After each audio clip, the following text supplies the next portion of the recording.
السلام علیکم۔ پاکستان دنیا کا ایک ایسا ملک ہے جس میں اکثر ذمہ داران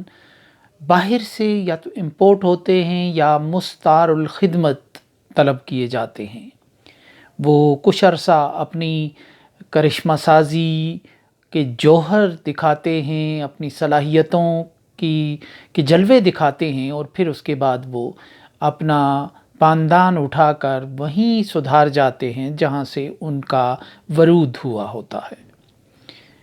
معین قریشی جیسے لوگ وزیر اعظم کے طور پہ امپورٹ ہوئے، تو شوکت عزیز جیسے لوگ وزیر خزانہ کے طور پہ امپورٹ ہوئے، اور بعد میں انہیں جو وزیر اعظم کے منصب تک پہنچا دیا گیا۔ اسی طرح ہر دور میں باہر سے ٹیکنوکریٹس کے نام پہ، مدد کے نام پہ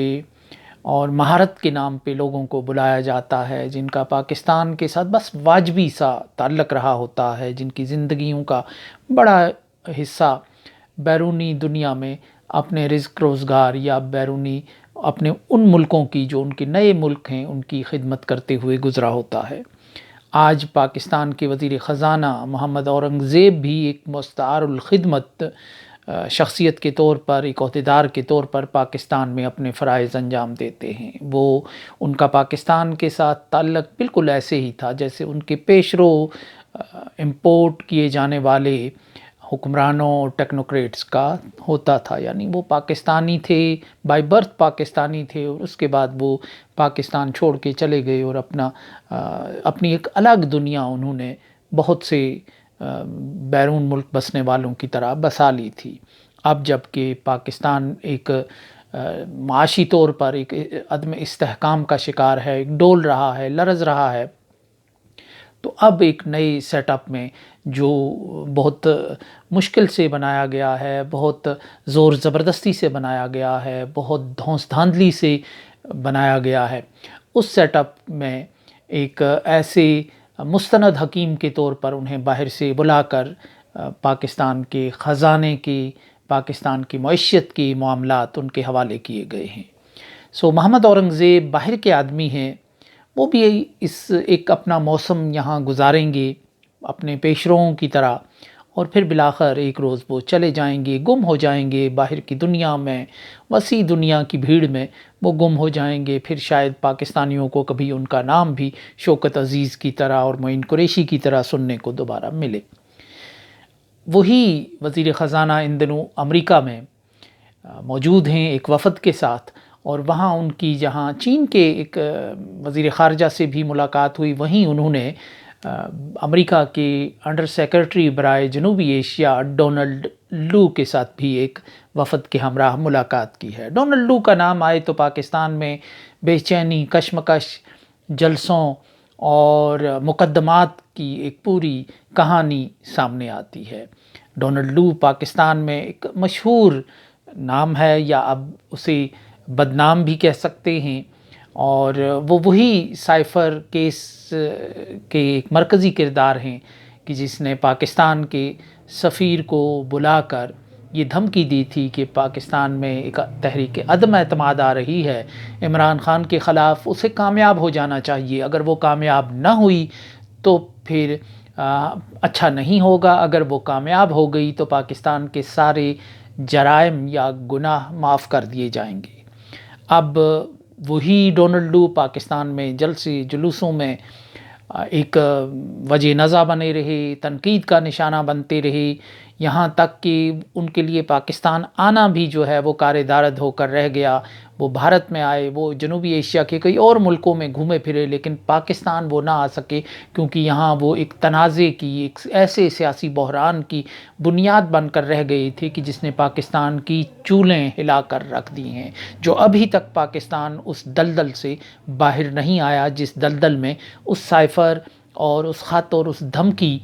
نے پاکستان کو دھکیلا تھا۔ ڈونلڈ لو کے ساتھ اب جب وزیر خزانہ ان سے ملاقاتی ہوئے واشنگٹن میں، تو بے ساختہ یہ سوال اٹھا کہ کیا اب امریکہ نے پاکستان کے جرائم معاف کر دیے ہیں؟ کیا پاکستان کے گناہ سارے معاف کر دیے ہیں اور ڈونلڈ ٹرمپ پاکستان پر مہربان ہو گئے ہیں، اور امریکہ پاکستان کو ایک اس معاشی دلدل سے نکلنے اور معاشی مشکل سے نمٹنے میں اب سنجیدہ ہو کر پاکستان کی مدد کرنے لگا ہے۔ اگر اس کا کھوج لگایا جائے تو اس کا جواب نفی میں ملتا ہے، اور یہاں تک کہ پاکستان نے صرف ڈونلڈ ٹرمپ کی دھمکی پر ہی عمل نہیں کیا، بلکہ اس کے چند ہی دن بعد پاکستان کے اس وقت کے army chief general Qamar Javed Bajwa نے یورپی یونین کے سفیروں کی وہ فرمائش بھی پوری کر دی کہ جو انہوں نے ایک خط لکھ کر عمران خان سے کی تھی کہ روس کی مذمت کی جائے یوکرین پر حملے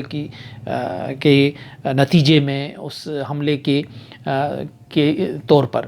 لیکن عمران خان نے بھرے جلسے میں اس کا مضحکہ اڑایا، مذاق اڑایا کہ اور ان کا یہ نکتہ جائز تھا کہ اگر آپ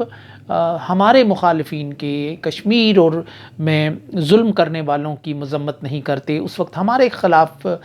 ہمارے ساتھ کھڑے نہیں ہوتے، تو ہم سے آپ یہ توقع کیوں کر رہے ہیں کہ ہم کسی کی مذمت کریں؟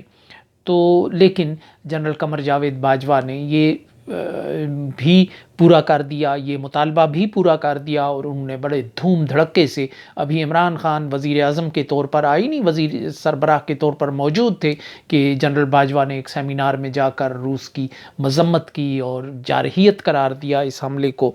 اور یوں یہ توقع تھی کہ اب اس سارے عمل کے بعد پاکستان کے جرائم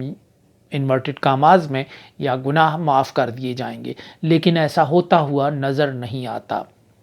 پاکستان آئی ایم ایف کے ساتھ ایک اور قرض کے 3 سالہ پروگرام اور ایک اور قسط کے لیے سرگرداں ہے، کشکول لیے ہوئے عملاً وہ کشکول ان کے ہاتھوں میں، محمد اورنگزیب کے ہاتھوں میں نظر تو نہیں آ رہا تھا، لیکن عملی طور پر وہ کشکول بردار تھے، اور وہ اس آئی ایم ایف کے اس پروگرام کے لیے امریکہ کی حمایت طلب کر رہے تھے۔ امریکہ اس پروگرام کے بدلے کیا کیا مانگے گا؟ اگر یہ 3 سال کا پروگرام ہے اور اس کے بارے میں کیا اور کس انداز کی شرائط ہوں گی، یہ اب ڈھکی چھپی بات نہیں ہے۔ ایک طرف امریکہ سے وینٹیلیٹر نہ ہٹانے کی بات کی جا رہی ہے اور کشکول اس کے آگے دراز کیا جا رہا ہے، تو دوسری طرف اور آئی ایم ایف کے ساتھ مذاکرات کا ایک عمل چل رہا ہے 3 سالہ۔ دوسری طرف آئی ایم ایف نے پاکستان کو ان 6 جنگ زدہ ممالک کی فہرست میں شامل کر لیا ہے کہ جن کا نام عراق ہے، شام ہے، صومالیہ ہے، سوڈان ہے اور یمن ہے۔ بدقسمتی سے یہ تمام ممالک مسلمانوں پر مشتمل ہیں، مسلمانوں کے ممالک ہیں، اور یہ بدترین خانہ جنگی کا شکار ہیں، اور ان کی خانہ جنگی اور ان کی جو تشدد ہے وہاں جاری، اس میں بھی اندرونی کسی کشمکش کی بجائے بیرونی قوتوں کا ہی سارا عمل دخل ہے، جنہوں نے اپنے پوشیدہ مقاصد کے لیے ان علاقوں کو جنگ کی آگ میں جھونک رکھا ہے۔ پاکستان کا نام ان ممالک میں آنا، تو اس کا مطلب یہ ہے کہ اگر آئی ایم ایف پاکستان کو قرض کی ایک قسط اور دے دیتا ہے 3 سال کا، اس کی شرائط تو جو تباہ کن ہوں گی وہ تو اپنی جگہ ہوں گی، لیکن ساتھ ہی پاکستان کا جو نام ہے وہ جنگ زدہ اور خانہ جنگی کا شکار ملکوں کی فہرست میں بھی ڈال دیا گیا۔ جنگ زدہ ملک کا مطلب یہ ہے کہ نہ مغرب سے کوئی آپ سے تجارت کرے گا، نہ لین دین کرے گا، نہ کوئی سرمایہ کاری کے لیے آئے گا، اور نہ اگر کوئی آپ کا اپنا بندہ، اپنا شہری یا آپ کا اپنا دوست کسی ملک کا کوئی بندہ بھی آئے تو اس کو بھی فیسیلیٹیٹ نہیں کیا جائے گا۔ انٹرنیشنل سطح پر پاکستان میں آنے کے لیے اس کی حوصلہ شکنی ہی کی جائے گی، اور نہ صرف سیاح آپ کے ملک کا رخ کریں گے، اور جب یہ کیفیت ہوگی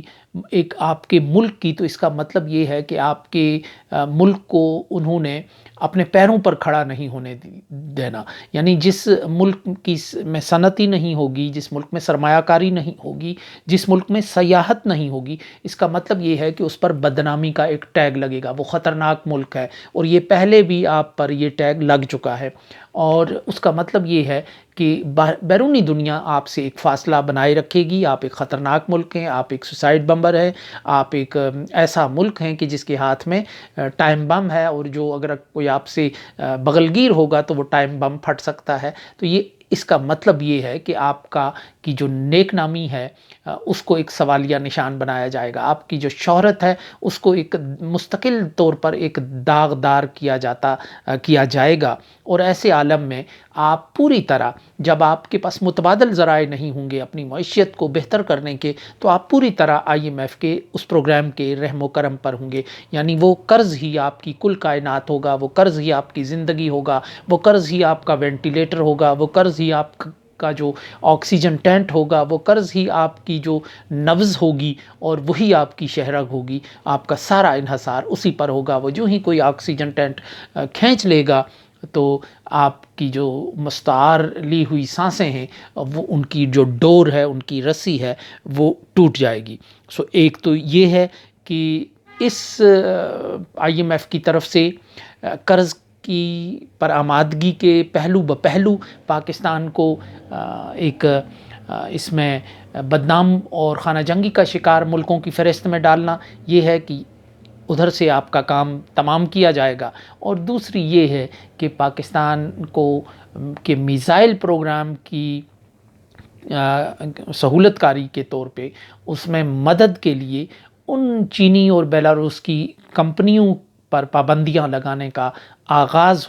ہو گیا ہے، کہ جن کے بارے میں جنہیں کہا گیا ہے کہ انہوں نے پاکستان کے میزائل پروگرام کی تیاری میں کسی نہ کسی انداز سے مدد کی ہے. اور یہ ایک دوسری بات ہے، یہ آپ کو اسٹریٹجک اعتبار سے، دفاعی اعتبار سے مفلوج کرنے اور چین کے ساتھ آپ کے تعلق کو کمزور کرنے اور اس پر ایک فیصلہ کن وار کرنے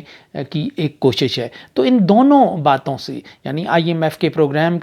سے اور ان دونوں باتوں سے یہ اندازہ ہوتا ہے کہ امریکہ نے ابھی آپ کو معاف نہیں کیا. ڈونلڈ لو نے آپ کے جرائم کو، آپ کے گناہوں کو ابھی معاف نہیں کیا، حالانکہ آپ سب کچھ کر چکے ہیں. اس کے لیے اپنے تمام تزویراتی دروازے کھول چکے ہیں، دیدہ و دل فرش راہ کر چکے ہیں. لیکن